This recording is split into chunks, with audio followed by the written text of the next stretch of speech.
When I work with a buyer, I owe them confidentiality. Under no circumstances, unless you get written permission from your buyer client, are you to disclose your agreement with the listing agent. If you are a listing agent and this is your new mandate, are you opening yourself for lawsuit? What the hell are y'all doing? The nonsense has already started. So I'm going to start with this first statement.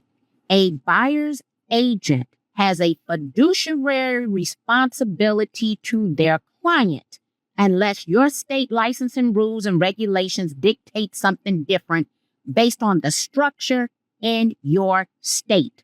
That means that when I work with a buyer, I owe them confidentiality.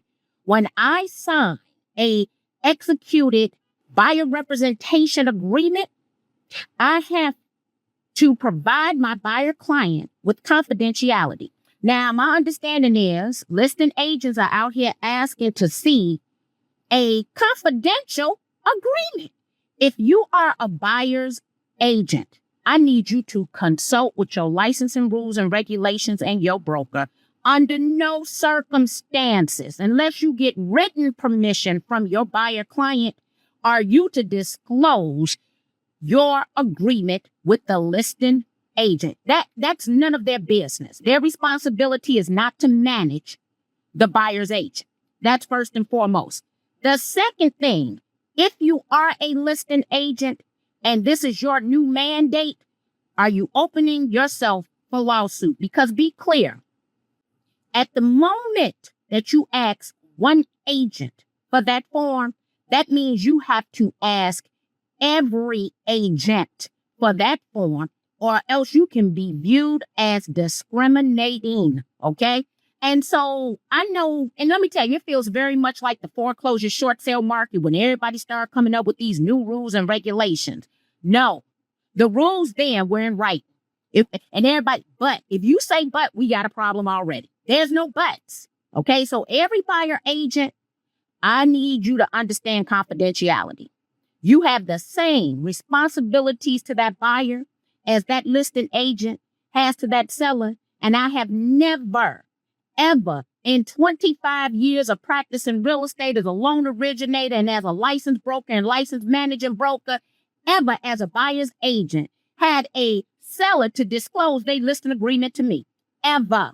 So now my question is, can we ask for listing agreements? So someone said, well, Marky is in the MLS. That means it's listed. That's a lie. And let me tell you right now, every property that is in the MLS does not have a executed agreement. Hence, when that person's listing agreement has expired and they fail to get a extension signed, guess what?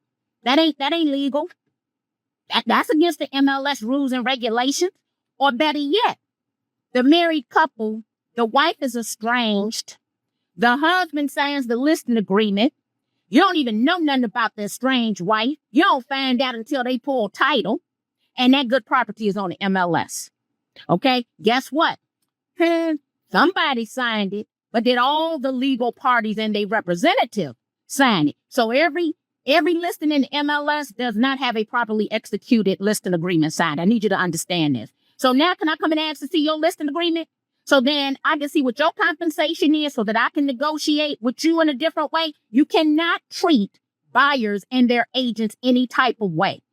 Look, if you the king of listings, then that's the king of buyer representation. You're trying to treat them as if they're inferior. They're not inferior. The buyer funds every real estate transaction. I'm going to need y'all to treat the buyers and the buyer agent a little bit better. Let me be clear.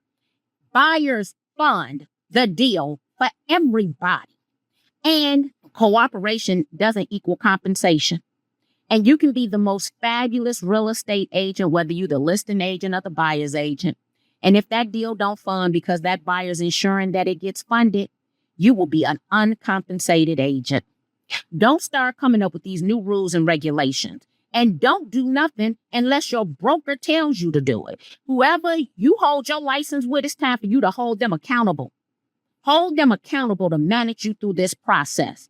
If they haven't educated you, trained you, came up with any paperwork, had any dialogue with you, you might want to rethink who's managing you.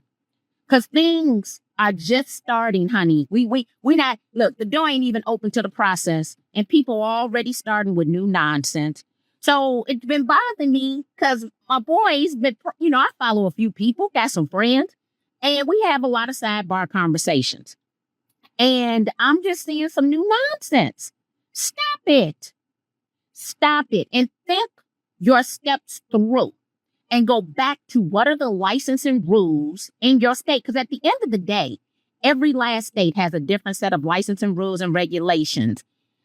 When NAR did the settlement agreement, there were only 13 states in the country at that time that the state had already mandated that they have a buyer representation agreement, right? Only 13 of the 50 states. The other states are now coming up with their rules and regulations. So you got the Department of Justice. You have your state licensing rules and regulations, which will always trump everything. So what does that say? And what I'm realizing is that brokers or agents, you want the Cliff Note version to every freaking thing. This is not the Cliff Note version. You're going to have to take time. You're handling a person's biggest transaction to sit down and read this. And I want you to mentally think that process through.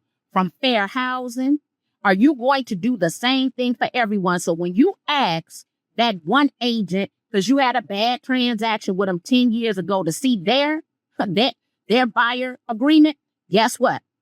You now need to ask every single buyer agent for every single property moving forward that same identical thing. Are you ready to manage that process? And let me just go on and signify, no, you're not ready to manage that process because you're the same agent that didn't get professional photos, right? You're the same agent who just had 5 expired listings for failure to do virtual staging, and some of these listings got 5 photos. I'm seeing it. You don't have the capacity to manage someone else because we're not self-managing well.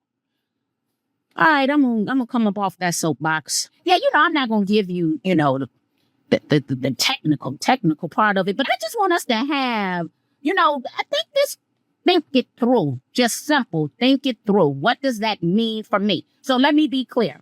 I won't be asking nobody to see their agreement, okay? Period. Because that means I got to do that for every single person. If not, I'm opening myself up to litigation.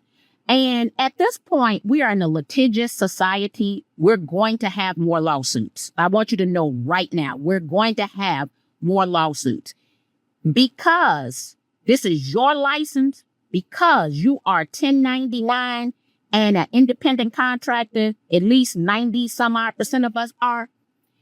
It is your responsibility to keep up with the rules and regulations, regardless to who your managing broker is. So one thing that I recall when I passed my state licensing exam, they slid me 4 sheets of paper over. It was down in the H&R block at the corner of Lake and LaSalle. And as I was reading the paperwork, it told me Marky Lemons, was responsible for knowing any changes to the rules and regulations of that license. It was not the state's responsibility to notify me. It was my responsibility. And so it is your responsibility, regardless to who your managing broker is, to know the rules and regulations of your license. You pay for the renewal on that license, right? Your license. It is your responsibility. All right. I'm going to get on up out of here, but I'm just, y'all owe confidentiality. Okay. And you got to apply the same services to everybody. Oh, I found the finish button. All right. Y'all have a fabulous Friday. And don't come up with new rules and regulations. Bye-bye.